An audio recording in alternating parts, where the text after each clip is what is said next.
क्या आप अपने ड्रीम हाउस के बारे में सोच रहे हैं? अगर हाँ, तो आप यकीनन उसमें पूल, सॉन्स और समुद्री नज़ारों के बारे में सोच रहे होंगे। लेकिन कुछ ऐसे लोग हैं जिनके पास अलग ही आइडियाज हैं। तो आज हम आपके सामने कुछ ऐसे ही घर पेश करने जा रहे हैं जिन्हें देखकर ऐसा लगता है कि 3 साल के बच्चे ने डिजाइन किया है। और तो और 2.5 मिलियन डॉलर वेस्ट करने वाले घर। ये ऐसे महंगे घर हैं जिन्हें खरीदना मतलब पैसे बर्बाद करना है।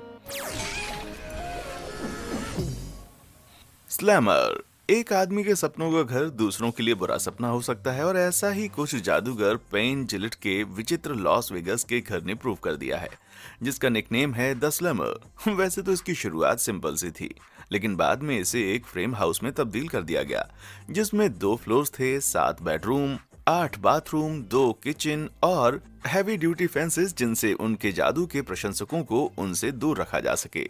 हालांकि इस प्रोजेक्ट की शुरुआत करने में काफी परेशानी हो रही थी, क्योंकि ये एक आइसोलेटेड प्रॉपर्टी है जो कि मोजावे रेगिस्तान के बीच में स्थित है। इस प्रॉपर्टी का वो रूप देने के लिए जिसमें ये आज है, जिलेट ने सबसे पहले 2.5 एकड़ की प्रॉपर्टी खरीदी और धीरे धीरे इसे 10 एकड़ के कंपाउंड में बदल दिया। जैसे जैसे वक्त बदलता गया, स्लैमर में हमें कई अनयूजुअल फीचर्स देखने को मिल रहे थे, जिसमें संदिग्ध कलर स्कीम, सेंट्रिक आर्किटेक्चर और तो और मिसमैच होने वाली स्टाइल्स भी शामिल हैं, और दिमाग खराब करने वाला टॉयलेट ऑफिस भी। और इन अजीब बातों में एक स्क्रैम्बल थीम वाला बाथरूम और हत्या के दृश्य थीम वाली फर्श भी शामिल है। और तो और भला मल्टी कलर वाला फेक ग्रास लॉन कौन बनवाता है भाई? हालांकि शो बिजनेस के एक सन के आदमी के लिए ये एकदम सही जगह की तरह लग सकता है, लेकिन जिलेट को भी यहाँ कई परेशानियों का सामना करना पड़ा। वैसे तो वे दावा करते थे कि वे यहाँ हमेशा के लिए रह सकते थे अगर उनके बच्चे ना होते, तो क्योंकि बच्चे ऐसी आइसोलेटेड जगह पर रहना नहीं चाहते, वो भी रेगिस्तान के बीच में। बच्चों को भी इस जगह की शायद कुरूपता रास नहीं आई होगी, और यही कारण था कि इस प्रॉपर्टी को बेचने में काफी परेशानी हो रही थी। जिलेट ने शुरू में बताया कि खरीदार को आकर्षित करने के लिए घर बहुत ही विलक्षण था, लेकिन 20 साल के बाद भी इसका मालिक बने रहने के बाद उन्होंने अंततः 2016 में डेवलपर्स को 1.88 मिलियन डॉलर के नुकसान में जमीन बेच दी, ताकि वे अपनी अगली ट्रिक के लिए इससे भी ज्यादा अजीब घर बनाएं। पेरिस हिल्टन का dog mention. Who let the dogs out? Definitely Paris Hilton. तो अपने कुत्तों को बिल्कुल भी बाहर छोड़ती नहीं है, क्योंकि उन्होंने अपने कुत्तों को अंदर रखने के लिए बहुत पैसे खर्च किए हैं। जैसा कि हम जानते हैं कि पेरिस हिल्टन होटल चेन्स की मालिक हैं और 100 मिलियन डॉलर की भी मालिक हैं वो। तो इसके हिसाब से वो अपने पैसों को अपनी इच्छा के हिसाब से खर्च कर सकती हैं, लेकिन अपने कुत्तों के लिए 3,25,000 डॉलर का मेंशन। भले ही पेरिस के पास 30 कुत्ते हैं, लेकिन इतने पैसे तो शायद लोग खुद के घर पर भी खर्च नहीं करते। ये डॉग हाउस वास्तव में एक 2 मंजिला मिनी विला है, जिसमें air conditioning, heating, designer furniture और एक झूमर भी है।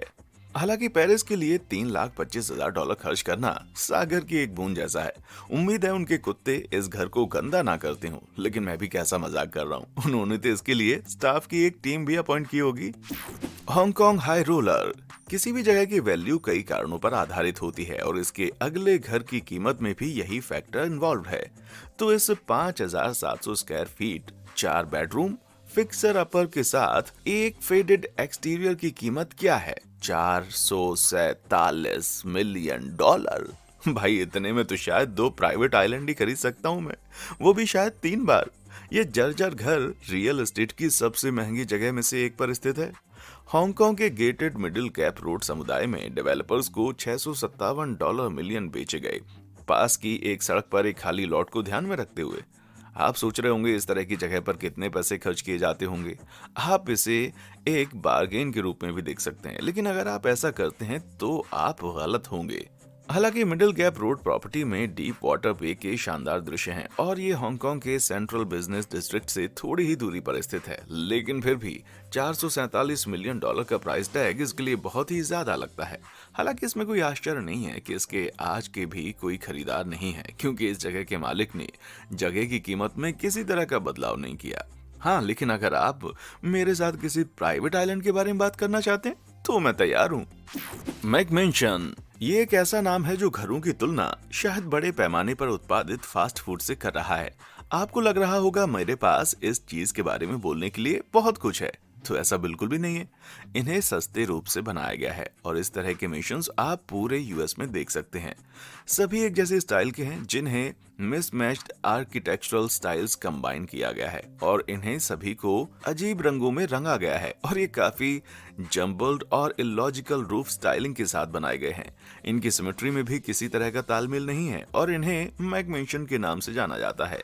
ये घर लगभग 3000 स्क्वायर फीट के हैं और इनकी छत 9 से 10 फीट की है और यहाँ पर लगाए गए झूमर इन्हें हवेली का रूप देते हैं और शायद यही बात इन्हें मिलियंस का प्राइस टैग प्रदान करती है। जल्दबाजी में बनाए गए इन घरों की 2000 के दशक में बहुत ज्यादा मांग थी क्योंकि वे अधिक मामूली उपनगरीय घरों और गेटेड समुदायों में महंगे घरों के बीच के मध्य मैदान में थे। लेकिन क्योंकि आज के लोगों को इनकी खराब क्वालिटी के बारे में पता है और क्वालिटी से मेरा मतलब कंस्ट्रक्शन क्वालिटी से है, इसलिए आज मैकमिशंस लोगों की आंखों में बस चुभते हैं। यहाँ तक कि कुछ पैशनेट लोगों ने इस मैटर के लिए एक वेबसाइट भी बनाई है ताकि वे उनको क्रिटिसाइज कर सकें। आप कह सकते हैं कि ये सभी चीजें मैकमीन हैं, लेकिन मुझे लगता है कि ये एमसी जरूरी है। नीचे कमेंट सेक्शन में आप बताएं कि आप क्या सोचते हैं इनके बारे में। Statue of liberty house. Derek jetter अपनी पीढ़ी के सर्वश्रेष्ठ बेसबॉल खिलाड़ियों में से एक हो सकते हैं, लेकिन घर की सजावट के बारे में उनकी पसंद थोड़ी अजीब है। मियामी मार्लिंस के पार्ट ओनर और फॉर्मर न्यूयॉर्क यांकीज के कैप्टन, ये 2003 में फ्रैंकलिन कैसल को इन्होंने खरीदा, जो ग्रीनवुड लेक न्यूयॉर्क में देखा जा सकता है, वो भी बस $4,25,000 में। उस वक्त तो एक बहुत बड़ी कीमत हुआ करती थी, लेकिन अब जो कीमत वो इस जगह की मांग रहे हैं वो आपका मुंह खोल देगी भाई। लेकिन किसी अच्छे कारण के लिए नहीं। हालांकि इस कैसल की ईंटें और इसकी मॉडर्न दीवारें थोड़ी मैकमेशंस एस्क जैसी दिखती हैं और यहाँ और भी कई ऐसी चीजें हैं जो कि आपको चुभ सकती हैं और कोई भी पैट्रियोटिक अमेरिकन अपना मुंह फेर सकता है। आप जब भी खिड़की के बाहर देखेंगे तो आपको 12 फीट की स्टैच्यू ऑफ लिबर्टी की नकल दिखाई देगी, लेकिन अफसोस ये देखने में ऐसा लगता है जैसे कोई जायंट स्प्रे पेंटेड की रिंग रखी हो जो शायद आपको किसी गिफ्ट शॉप में ही मिलती होगी। लेकिन अगर आपकी पसंद में बेफिजूल की सस्ती चीजें शामिल हैं तो आपको यहाँ बहुत सारी चीजें मिलेंगी। ये मेंशन 12,000 स्क्वायर फीट बड़ा है और इसमें 8 बेडरूम्स के साथ 12 बाथरूम और कई सारी डाइनिंग एरियाज हैं और 5 किचन भी हैं। सुनने में इतना बुरा ना भी लगे, बस इस बात के अलावा कि इसमें से कई कमरों के डेकोर बहुत ही संदिग्ध हैं, जैसे कि ये कंप्रेस्ड किचन या फिर ये पुराने जमाने का डेकोर जो यहाँ पर बहुत सारी जगहों पर देखा जा सकता है और जिन्हें देखकर ऐसा लगता है जैसे ये किसी दादी माँ का घर है। हालांकि इसमें कुछ अजीब आकर्षण हो सकता है जो इस प्रॉपर्टी की कीमत $14.75 मिलियन में सूचीबद्ध की गई थी और ये कीमत इसकी लगभग साल भर से है। ऐसा लगता है कि यहाँ पर ऐसा कोई भी देशभक्त नहीं है जो कि स्टैच्यू ऑफ लिबर्टी वाली इस जगह के इतने सारे पैसे खर्च कर दे। लॉस एंजलिस की लिटिल लॉजिंग। तो अब हम साइज में थोड़ा बदलाव लाते हैं ताकि हम जरा कम दाम के बारे में बात कर सकें।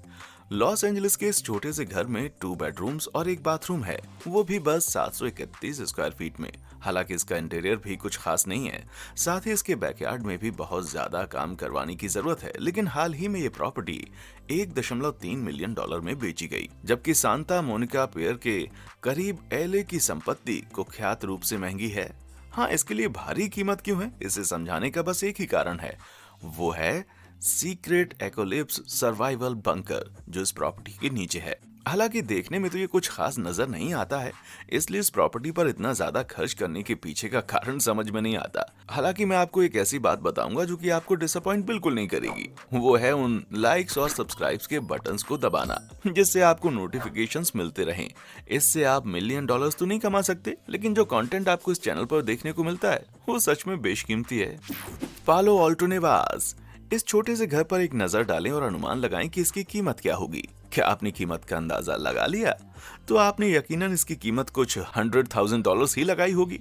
आखिरकार ये प्रॉपर्टी 636 स्क्वायर फीट की है, जिसमें एक लिविंग स्पेस, 1 बेडरूम और 1 बाथरूम और 1 हॉबी रूम शामिल है। हालांकि इसका डेकोर अच्छा और वेलकमिंग है, जैसे कि इसके किचन में मौजूद लाइमस्टोन काउंटर टॉप्स और एक लकड़ी का फायरप्लेस जो कि लिविंग रूम में मौजूद है। लेकिन मैं अगर आपको इसकी कीमत के बारे में बताऊं तो आप मेरा विश्वास नहीं करेंगे। इसकी कीमत आंखों में पानी ला देने वाली है, जो कि $15,90,000 है, क्योंकि लिस्टिंग का कहना है कि ये कॉटेज एक चार्मिंग कॉटेज है और एक्सीलेंट लोकेशन पर स्थित है। मेरा असली मतलब ये था कि ये काफी छोटा है और आप इसके इतने पैसे सिर्फ इसकी लोकेशन के लिए दे रहे हैं, क्योंकि ये कैलिफोर्निया के पालो अल्टो के सबसे विशिष्ट इलाकों में से एक है। लेकिन जब आपके शहर की एवरेज होम वैल्यू ही $30 लाख है, तो फिर आप और क्या ही उम्मीद कर सकते हैं। मियामी का सबसे अच्छा घर। जैसा कि आप देख रहे हैं, सभी स्टूपिड से महंगे घर बहुत बड़े तो नहीं होते, और तो और इनमें से कुछ तो घर भी नहीं है। ये 767 स्क्वायर फीट का 1 बेडरूम 1.5 बेडरूम अपार्टमेंट जो मियामी बीच के सेताई रेसिडेंस में स्थित है, इसकी कीमत $2.5 मिलियन रखी गई थी, जो इसे अमेरिका के सबसे महंगे घरों की सूची में शामिल करता था। अब अगर मैं इस डेविल के एडवोकेट का काम करूं तो मैं यही कहूंगा कि यहाँ पर आपको बहुत सारी लग्जरी मिलेगी, जैसे कि कंसीजियस स्टाफ, रूम सर्विस और हाउसकीपिंग जैसी कई फैसिलिटीज यहाँ उपलब्ध हैं। इस कॉम्प्लेक्स में एक फिटनेस सेंटर भी है। हालांकि मुझे लगता है कि ये पेरिस हिल्टन के डॉग मेंशन से तो बेहतर है। खैर, हिल्टन के कैनल में ये इनक्रेडिबल बेडरूम और बालकनी वाले व्यू बीचेस बिल्कुल नहीं है। शायद इसीलिए वो कीमत नहीं मिली जितनी इस घर ने डिमांड की थी, और 2017 में इसे $1.4 मिलियन में बेच दिया गया। लेकिन ये तो बस कीमत है। चलो, अब मैं अमीर होने का नाटक बंद कर देता हूँ। हाँ। Airport house. अगर आप कभी ओकाला फ्लोरिडा के लिए उड़ान भर रहे हैं तो आप नीचे देखने पर ये देख के चिंतित हो सकते हैं कि आपका एयरप्लेन एयरपोर्ट्स के ऊपर से गुजर रहा है। लेकिन घबराइए मत, आप कहीं गलत जगह पर नहीं जा रहे हैं। आप बस Saturday night fever star John Travolta के घर के ऊपर से उड़ान भर रहे हैं। ट्रेवोल्टा एयरप्लेन के इतने बड़े फैन हैं कि वो 22 साल की उम्र में एक सर्टिफाइड प्राइवेट पायलट बने और सालों तक वे एक फंक्शनल प्राइवेट एयरपोर्ट पर रहे, जिसे जम्बॉयलर के नाम से जाना जाता है। उनके इस प्रॉपर्टी में 5 बेडरूम हैं, जो कि बहुत ही असाधारण है। यहाँ आपको स्विमिंग पूल के साथ फिटनेस सेंटर और एक बैंक्वेट हॉल भी मिलेगा, जहाँ पर 400 गेस्ट को आराम से बिठाया जा सकता है। लेकिन यहाँ एक अजीब और स्टूपिड बात है, वो ये कि यहाँ पर 2 एयरप्लेन रनवेज जो कि सीधे घर की ओर बढ़ते हैं। ट्रेवोल्टा के अनुसार वो हमेशा सामने के दरवाजे से बाहर निकलकर सीधे प्लेन में आना चाहते थे, ताकि वे किसी अच्छी जगह पर डिनर के लिए जा सके। लेकिन अफसोस कि वे अपने प्लेन्स को तब तक नहीं देख पाए जब तक उन्होंने अपने रनवे को एक्सटेंड नहीं किया। बड़े लोगों की बड़ी समस्याएं। सही कह रहा हूं ना मैं? 5 अलग अलग प्रकार के एयरक्राफ्ट्स का मालिक होना, जिसमें एक फुली साइज बोइंग 707 भी शामिल है। मैं समझ सकता हूं कि उन्हें इन सभी को स्टोर करने के लिए काफी जगह तो चाहिए, लेकिन लाखों खर्च करके उन्हें अपने ड्राइवे पर लैंड करवाना मुझे तो सच में पैसों की बर्बादी लगती है। क्योंकि अगर आप अपने घर के सामने एक रनवे से सेटिस्फाइड नहीं हो सकते हैं, तो इसका मतलब ये नहीं है कि नेक्स्ट रनवे की मदद से वो आपके घर आ जाएंगे। शायद जॉन ट्रेवोल्टा भी इस बात का एहसास कर चुके थे, क्योंकि 2019 में उन्होंने अपने 550 एकड़ के कंपाउंड को $10.5 मिलियन में बेचने के लिए निकाल दिया था। Cube house. नहीं, आपको अपने स्क्रीन का एंगल एडजस्ट करने की जरूरत नहीं है। यह अगला घर वास्तव में अभी जैसा दिख रहा है वैसा ही है। टोरंटो कनाडा का ये घर 1980 के दशक में रॉटरडैम में बने डच वास्तुकार पिट ब्लॉम के क्यूब हाउस से प्रेरित था और अपने कैनेडियाई कॉपी की तरह ही अजीब है। ये एक घर है जिसे क्यूब में बनाया गया है। मुझे आपके बारे में तो पता नहीं, लेकिन मुझे ये ना तो प्रैक्टिकल लगता है और ना ही कंफर्टेबल। अपनी ढलान वाली दीवारों के साथ ही अजीब खिड़कियों वाला ये टोरंटो का क्यूब वाला घर मुझे कीमती होने के बजाय एक मुसीबत लगता है। हालांकि इसमें 1.5 बाथरूम्स, एक किचन और एक ऑफिस स्पेस भी है, लेकिन सभी को इस घर के अजीब एंगल्स में एडजस्ट किया गया है। इससे तो मैं इम्प्रेस बिल्कुल नहीं हूँ। भले ये कितना ही अलग क्यों ना दिखे, लेकिन इसका क्यूबिक अपीयरेंस इसके पड़ोस में एक पिक्सेलेटेड ट्री की तरह ही नजर आता था, क्योंकि वहां की दूसरी बिल्डिंग्स इससे बड़ी थीं। ये प्रॉपर्टी रियल एस्टेट डेवलपर्स द्वारा 2018 में $27,50,000 में खरीदी गई थी, इस गोल के साथ कि इसे तोड़कर यहाँ पर कॉन्गो बिल्डिंग्स बनाई जा सके। क्या क्यूब हाउस को इस तरह से तोड़ना टोरंटो के लिए सही है या गलत? और क्या सचमुच इसकी कीमत 2.75 मिलियन जितनी थी? नीचे कमेंट सेक्शन में मुझे जरूर बताएं कि आप क्या सोचते हैं। Spaceship house. जब सुपर मॉडल नाओमी कैम्पबेल के पूर्व साथी रूसी अरबपति व्लादिस्लाव डोरोनिन ने जाहा हदीद को घर डिजाइन करने के लिए अपॉइंट किया, तब उन्होंने उनसे ये यकीनन कहा होगा कि वो वहां जा सकती हैं जहां वे आज से पहले कभी नहीं गई हूं। तो उन्होंने ऐसा ही किया, क्योंकि इसका जो रिजल्ट हमें नजर आता है वो किसी साई-फाई मूवी का लगता है। ये घर मॉस्को के आउटस्कर्ट्स में बारविखा नाम की जगह पर स्थित है और ये जगह है 28,500 स्क्वायर फीट के स्ट्रक्चर में। बहुत हद तक इससे मिलती जुलती है, तो अंदर से भी ये स्पेस से काफी मेल खाता हुआ है। इस मेंशन के टावर्स 65 फीट लंबे हैं और मेनली कंक्रीट और कांच की खिड़कियों से बने हैं, जो इंटीरियर और डिजाइनिंग से मेल खाते हैं ताकि इस घर को फ्यूचरिस्टिक लुक मिल सके। हालांकि अगर आप मुझसे पूछें तो मुझे इसे देखकर ऐसा लगता है जैसे किसी बच्चे ने अपने खिलौने गार्डन में ही छोड़ दिए हों। डोरोनिन 2016 से इस घर को बेचने की कोशिश कर रहे हैं और 2019 में उन्होंने इसकी कीमत $100 मिलियन दर्ज की थी। हालांकि ये कीमत एक अजीब से दिखने वाली चीज के लिए बहुत ज्यादा है। खैर जो भी हो, डोरोनिन को तो नुकसान ही हुआ है क्योंकि उन्हें इस जगह को बनाने में $140 मिलियन का खर्च हुआ था। हालांकि इस घर को खास करके नाओमी कैम्पबेल के लिए बनाया गया था, लेकिन उन दोनों का ब्रेकअप 2013 में हो गया। इस बात को ध्यान में रखते हुए मैं ये सोच नहीं सकता कि ये मेंशन अकेले रहने के लिए बहुत बड़ी जगह है। सोने का घर। कुछ लोगों को सच में सोना बहुत पसंद होता है, मतलब हद से भी ज्यादा। इस बात को आप रॉबर्ट स्टोन से ही पूछ लें, क्योंकि उन्होंने, हालांकि हम सभी जानते हैं कि इसे असली सोने से नहीं बनाया गया है, लेकिन इसकी पूरी डिजाइन कुछ इस तरह से बनाई गई है ताकि लोगों को भ्रमित किया जा सके। इसकी दीवारों को मेटल से बनाया गया है और बाद में पॉलिश करके चमकाया गया है। इसे देखकर ऐसा लगता है जैसे रेगिस्तान में किसी ने सोने का बड़ा टुकड़ा रख दिया हो। और यहाँ का सिर्फ एक्सटीरियर ही ऐसा नहीं है, यहाँ के इंटीरियर को भी व्हाइट, गोल्ड और शैंपेन के रंगों में रंगा गया है। दिखने में भले ही ये सुंदर क्यों नहीं हो, लेकिन यहाँ एक प्रॉब्लम जरूर है। ये घर, जिसे स्टोन एसिडो डोरेडो या गोल्ड एसिड कहते हैं, ये सदर्न कैलिफोर्निया के रेगिस्तान में स्थित है। और जैसा कि आप जानते हैं, रेगिस्तान में बहुत ज्यादा गर्मी होती है, तो एक ऐसी बिल्डिंग में बैठने से आपको बहुत जल्दी पसीना आने लगेगा। ये बिल्कुल किसी ग्रीन हाउस की तरह काम करता है, लेकिन फिर भी ये है तो सोने की। हालांकि एसिडो डोरेडो को वेकेशन हाउस की तरह एक रात के लिए $440 पर भी दिया जाता है, तो मुझे लगता है यहाँ पर एयर कंडीशनिंग की कुछ तो व्यवस्था होगी। क्या आप एक रात की लग्जरी के लिए इतने पैसे खर्च करना चाहेंगे? नीचे कमेंट सेक्शन में जरूर बताएं। लेगो हाउस। अगर मैं बच्चा होता और मुझे बताया जाता कि एक ऐसा घर है जिसे सच में लेगोज से बनाया गया है, तो मैं सीधा वहां जाने के लिए निकल पड़ता। लेकिन ये हकीकत है, लेगो हाउस सच में है और 2009 में बीबीसी के जेम्स में और 1000 वॉलंटियर्स ने मिलकर इसको बनाया। मे और उसकी टीम ने कुल 3.3 मिलियन लेगो ब्रिक्स का इस्तेमाल करके ये 20 फीट ऊंचा लेगो होम इंग्लैंड के सरे में बनाया। यहाँ पर आपको एक टॉयलेट के साथ सिंक और एक अनकंफर्टेबल बेड भी मिलेगा और ये सभी लेगो ब्रिक से बने हुए हैं। हालांकि इसे वर्कशायर में लेगोलैंड पर शिफ्ट करने के बारे में भी सोचा गया, लेकिन इसमें खर्च इतना ज्यादा था कि ऐसा कुछ नहीं किया गया, क्योंकि इसे डिसमेंटल करके बनाने में $60,000 का खर्च आता, जो कि इसकी वास्तविक लागत से भी ऊपर है। और अगर इसके एक ब्रिक की कीमत 10 सेंट है, तो इसकी कुल कीमत $3,30,000 होगी और इतना खर्च तो इसे बनाते वक्त किया ही गया था।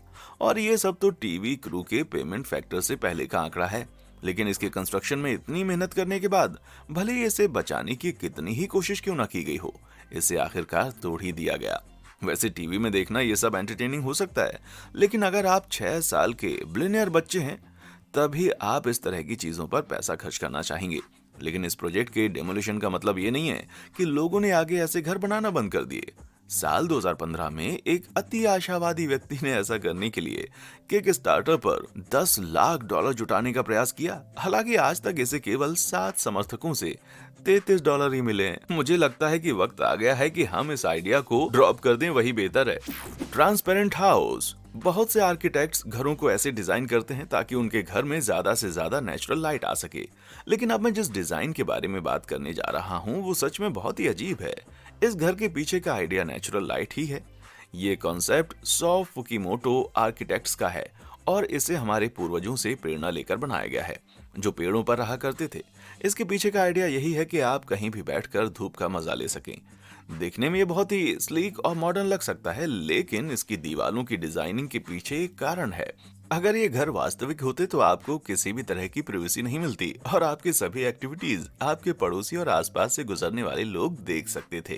तो अब आप अपने अंडरवियर में घूमने के बारे में तो भूल ही जाइए, और तो और उम्मीद कीजिए कि कोई आपके इस कांच के घर पर पत्थर ना मार दे, वरना आपका पूरा पैसा कांच के टुकड़ों में बिखर कर रह जाएगा। Toilet house. दक्षिण कोरिया के सुवन के एक बार के मेयर सिम जे डक ने खुद को मिस्टर टॉयलेट का उपनाम दिया, क्योंकि उन्होंने अपने कार्यकाल के दौरान कई पब्लिक टॉयलेट्स का रिनोवेशन कराया था। वे टॉयलेट को लेकर इतने ज्यादा एंथुजियास्टिक थे कि उन्होंने वर्ल्ड टॉयलेट एसोसिएशन की स्थापना की। लेकिन उनका ये पैशन यहीं खत्म नहीं हुआ। साल 2007 में उन्होंने अपने सपनों का घर बनवाया जो एक जायंट टॉयलेट के आकार का था। उन्होंने इसे हवुजा नाम दिया, जिसका मतलब है एक ऐसा घर जो एंजाइटी को शांत करता है। लेकिन मैं तो यही सुनकर सोच में पड़ गया हूँ कि उन्होंने ऐसे घर को बनवाने में 1.1 मिलियन डॉलर खर्च कैसे कर दिए। सच में यार, लगता है कि वे टॉयलेट को लेकर कुछ ज्यादा ही सीरियस थे। इसीलिए जे डक के गुजर जाने के बाद इस घर को एक टॉयलेट म्यूजियम में तब्दील कर दिया गया, जिसमें 2 मंजिल हैं जो टॉयलेट के इंपॉर्टेंस के बारे में बताती हैं। तो भाई, आखिरकार किसी ने तो उनकी विरासत को फ्लश नहीं किया। पियरे कार्डन का बबल पैलेस। जहां तक फैशन डिजाइनर पियरे कार्डन का सवाल है, घरों की सीधी रेखाएं और एंगल्स उन्हें रास नहीं आते। कुछ ऐसा ही हमें पता चलता है जब हम उनके वेकेशन होम बबल पैलेस को देखते हैं, जो फ्रांस के कांस के पास स्थित है। इस अजीब से घर को आर्किटेक्ट एंटी लोवाक द्वारा डिजाइन किया गया था, जिसका मात्र सिर्फ एक ही गोल था, उन्हें किसी भी तरह की सीधी लाइंस नहीं चाहिए थी। और जब हम उनके प्रॉपर्टी के पीछे की दीवार को देखते हैं तो हमें लगता है कि उन्होंने अपना टारगेट अचीव कर लिया है। इस 13,000 स्क्वायर फीट के घर में बहुत से अमेजिंग फीचर्स हैं, जिसके 10 बेडरूम्स हैं, बहुत से स्विमिंग पूल्स और एक 500 सीट वाला एम्पी थिएटर। अगर हम इसकी डिजाइन को देखें तो ये बहुत हद तक हमें परमाणु विकिरण द्वारा उत्परिवर्तित समुद्री एनीमोन जैसा दिखता है। खैर, इसका हुलिया कितना भी बुरा ही क्यों ना हो, इसे बनाने में 14 साल का समय लगा था और इसे रिस्टोर करने के लिए कार्डन को 5 साल लग गए थे।